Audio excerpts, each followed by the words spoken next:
"Quit making squishes in your sandwich," she scolded him. Michael looked at Summer. "Why are you so mad?" he asked. "Mad? I'm not mad, Michael. Why should I be mad? My entire summer vacation is completely ruined, but that shouldn't make me mad, now should it?" Wide blue eyes stared at her. They were replicas of her own.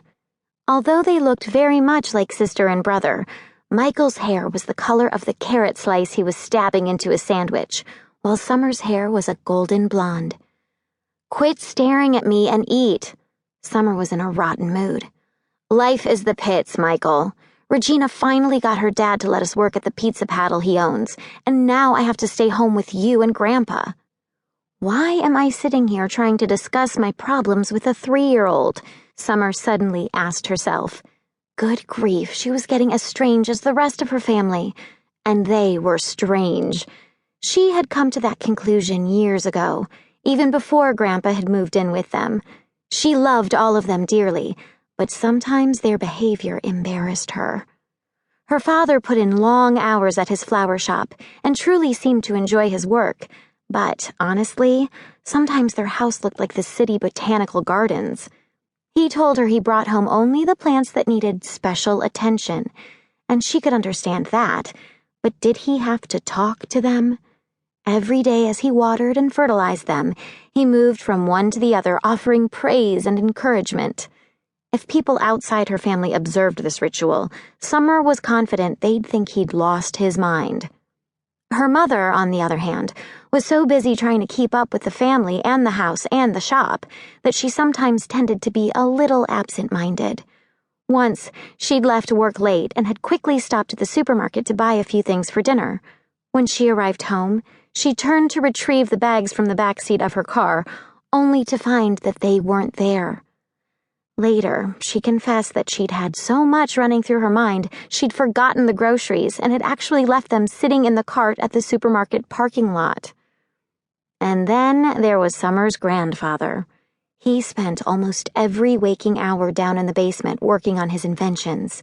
He hadn't lived with them very long, but he fit right in with her eccentric family. They had become so accustomed to the loud noises coming from below, they didn't even react anymore.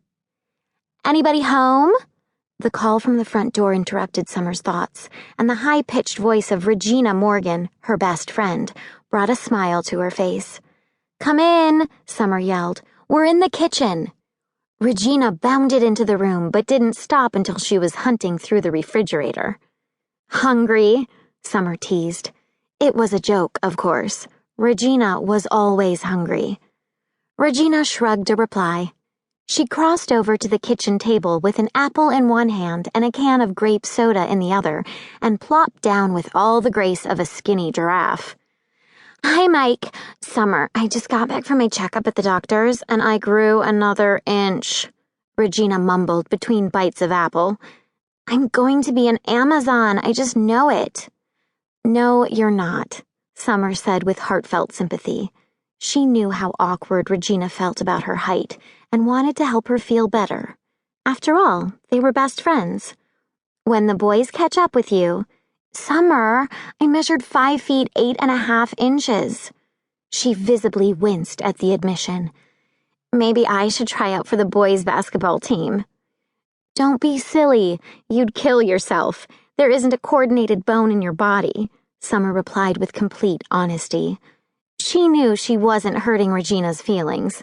They were too close. Besides, it was the truth.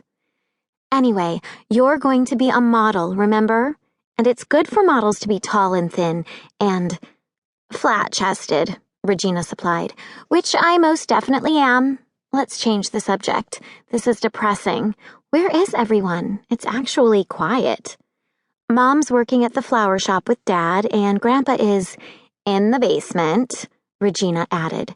She had the habit of finishing Summer's sentences for her, and sometimes the trait bothered Summer, but not today. "Has he finished his remote control vacuum cleaner?" Regina understood about Grandpa, and she never laughed.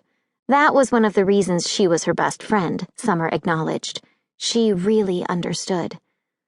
"I think so, but he hasn't tried it out upstairs yet. He's working on car chains today."